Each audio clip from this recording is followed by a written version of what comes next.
श्री शिवाय नमस्तुभ्यम। ध्यान दीजिएगा, बहुत सुंदर संवाद चल रहा है, बहुत ध्यान देने वाली बात है। प्रत्येक महीने की पूर्णिमा को जिसके घर में दूध की सामग्री बनती हो, दूध की सामग्री तैयार होती हो, खीर प्रसाद तैयार होता हो, उसके घर में कभी क्लेश नहीं हो सकता। चाहे सास बहू एक दूसरे के सामने वो कहे ना, वो सांप और नेवले की लड़ाई क्यों ना, फिर भी शांति हो जाती है। पर प्रत्येक महीने की पूर्णिमा होना चाहिए। ये नहीं कि तुमने एक महीने की पूर्णिमा पे बना लिया और दूसरे महीने की पूर्णिमा को गायब कर दिया। फिर सालों से कर रही हो, कई माताएं कर रही होंगी पूर्णिमा का व्रत। एक समय फलाहार करती हैं, एक समय भोजन करती हैं। भोजन में खीर का होना जरूरी होता है पूर्णिमा के व्रत में, दूध की सामग्री होना जरूरी होती है पूर्णिमा के व्रत में। 12 महीने की पूर्णिमा करो, मना नहीं है। और पूर्णिमा उठाने का भी समय होता है। चैत्र के महीने की जो पूर्णिमा होती है, चैत्री पूर्णिमा पहली पूर्णिमा मानी जाती है, इसलिए चैत्री पूर्णिमा को सिद्ध पूर्णिमा कहते हैं, कार्य सिद्धात्री पूर्णिमा कहते हैं, सिद्ध करने वाली। मनोरथी पूर्णिमा कहते हैं, मनोरथी पूर्णिमा। इसलिए पूर्णिमा का व्रत कहां से उठाया जाता है? चैत्र के महीने की पूर्णिमा से पूर्णिमा का व्रत उठाया जाता है कि मैं महीने की पूर्णिमा करूंगी तो चैत्र पूर्णिमा से उसको उठा लिया जाता है। पर उसका एक नियम रहता है, आप फलाहार करें अपनी जगह पर है, पर एक समय भोजन कर रहे हैं वो अपनी जगह पर। भोजन के साथ में मीठे के साथ थोड़ा दूध की सामग्री होना जरूरी होती है। और क्यों करते हैं पूर्णिमा का व्रत, किस लिए किया जाता है, क्यों करा जाता है, उसका व्याख्यान वर्णन शिव महापुराण के अंतर्गत स्कंद पुराण में लिखा गया। स्कंद पुराण में वर्णन किया है श्री वेद व्यास जी महाराज ने। कहा यह पूर्णिमा का व्रत इसलिए किया जाता है कि व्यक्ति का जब मन गलत भ्रम में जाने लगता है, मन जब गलत जगह पर जाने लगता है, तो ये मन को गलत जगह पर ले जाने वाला कौन होता है? तो कहा यह चंद्र होता है। व्यक्ति की राशि के अंतर्गत, व्यक्ति की पत्रिका के अंतर्गत, व्यक्ति की ग्रह दशा के अंतर्गत जब चंद्र बेकार चलता है तो व्यक्ति अच्छा करते करते भी बेकार करने लग जाता है। चंद्र डोल रहा है। कई माताएं कहती हैं, गुरुजी हमारे बेटे को आशीर्वाद दीजिए, बहुत गलत संगत में जा रहा है। मतलब समझ जाना कि चंद्र गड़बड़ जा रहा है। बेटी अगर गलत मार्ग पर जा रही है, बेटी अगर गलत संगत में जा रही है, किसी अन्य व्यक्ति को आकर्षित हो, चंद्र गड़बड़ हो रहा है, उसका चंद्र कहीं जा रहा है। कोई पुरुष, कोई लड़का कोई गलत मार्ग पर जा रहा है, चंद्र गड़बड़ हो रहा है। घर में जो क्लेश उत्पन्न होता है, घर में जो विवाद उत्पन्न होता है, उस विवाद को रोकने के लिए केवल चंद्र की ही, इसलिए तो पूर्णिमा घर की नारियां, हमारे हिंदू धर्म में यहां तक स्कंद पुराण में कह दिया कि प्रत्येक पूर्णिमा, आप लोग कभी आप लोगों ने सत्यनारायण जी की कथा करवाई है? जितने लोग आस्था चैनल पर कथा सुन रहे हैं, जितने लोग फेसबुक यूट्यूब पर कथा सुन रहे हैं, यूट्यूब पर कथा का श्रवण कर रहे हैं, उनने कभी सत्यनारायण की कथा करवाई होगी। तो उसमें लिखा है, हर कार्तिक, हर पूर्णिमा को, हर संक्रांति को ब्राह्मण सत्यनारायण भगवान की कथा या राजा या वैश्य कथा को कराता था, या बढ़िया कथा कराता। सुनी कि नहीं सुनी बात? सत्यनारायण भगवान की कथा में लिखा है, स्कंद पुराण के अंतर्गत जो सत्यनारायण भगवान की कथा का स्मरण किया उसमें लिखा है, प्रत्येक संक्रांति पूर्णिमा को सत्यनारायण की कथा करवाने लगा और ये योनि को प्राप्त हुआ, इस योनि से छूटा, इस योनि में गया।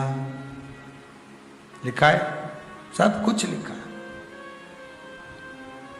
अब उत्ते से समझ जाओ कि पूर्णिमा को सत्यनारायण की कथा करने का बोला है, तो पूर्णिमा को सत्यनारायण की कथा का क्यों बोला? वैसे तो रोज कराओ सत्यनारायण जी की कथा, प्रतिदिन कराओ, मना नहीं है। आप क्या कोई विशेष फंक्शन है आप सत्यनारायण जी की कथा करवा, पर पूर्णिमा संक्रांति को, और संक्रांति को पूर्णिमा को सत्यनारायण की कथा का स्मरण क्यों करवाया गया? क्योंकि पूर्णिमा के दिन अगर ये भगवान का व्रत रख लेगी, पूर्णिमा के दिन अगर ये खीर का प्रसाद बना लेगी, थोड़ा सा दूध की कोई सामग्री बना लेगी और भगवान को भोग लगा देगी, भले सत्यनारायण भगवान के भाव से बनाए, भले सत्यनारायण जी के निमित्तार्थ बना, पर अगर इसने सत्यनारायण भगवान के निमित्त से बना, पर पूर्णिमा के दिन अगर ये व्रत रखेगी, उपास रखेगी या कोई सामग्री बनाकर भगवान की पूजन कर लेगी, तो इसके घर में जो अशांति है वो शांति में बदल जाएगी। इसलिए कई घरों में आज भी सत्यनारायण भगवान की पूजन हर पूर्णिमा को करती है। माता किताब लेके बैठ जाती है, तुरंत उन्हें ऑफिस जाना, कहीं काम पे जाना, और तुरंत उसने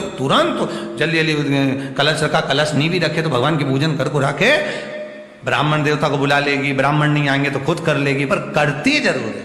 इतना सा आटा सेक लेगी, पंजेरी बनाई, सीरा बनाई, मिठाई रख दो, कुछ भी करेगी, पर सत्यनारायण की कथा कर ले, उसका मन लग गया उसमें। मतलब पूर्णिमा को करना है, उसको करने से क्या होता है, शांति रहती है, शीतलता रहती है। फिर निवेदन करूंगा, दुनिया में ऐसा कोई समस्या नहीं जिस समस्या का कोई निदान नहीं। हर समस्या का निदान है, पर निदान किसी दूसरे के पास नहीं, निदान केवल मेरे भोले नाथ के पास में है। आपको अगर किसी समस्या का सफल आनंद चाहिए तो शंकर की शरण में जाओ। आपको सीहोर आने की भी जरूरत नहीं है, आपको हमसे मिलने की जरूरत नहीं है, आपको पंडित प्रदीप मिश्रा के पास नहीं आना, आपको किसी बाबा जोगी के पास नहीं जाना, आपको किसी के बेल भभूति लेने नहीं जाना, आपको तो शिव के पास जाना। जो शंकर की वस्तु है उसको स्वीकार करो, बस शंकर की वस्तु को स्वीकारिए।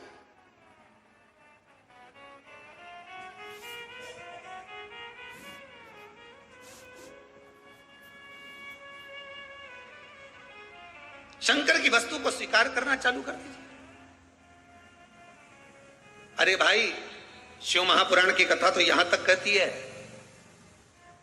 यहां तक वर्णन कर रही है, जिस व्यक्ति की नौकरी नहीं लगती, सर्विस नहीं लगती, हर जगह पर अप्लाई कर रहा है, बार बार इंटरव्यू देने जा रहा है, लगातार उसको अगर सफलता प्राप्ति नहीं हो रही है तो धतूरा ढूंढो। धतूरा कहीं बाजार में नहीं मिलेगा, किसी वृक्ष से धतूरा तोड़ लिया, कुछ मत चढ़ा, तू शंकर जी के मंदिर में जाकर तेरा नाम और गोत्र बोल और शिव जी को धतूरा चढ़ाना चालू कर दे और बाबा से विनती कर, धतूरा चढ़ाना चालू कर।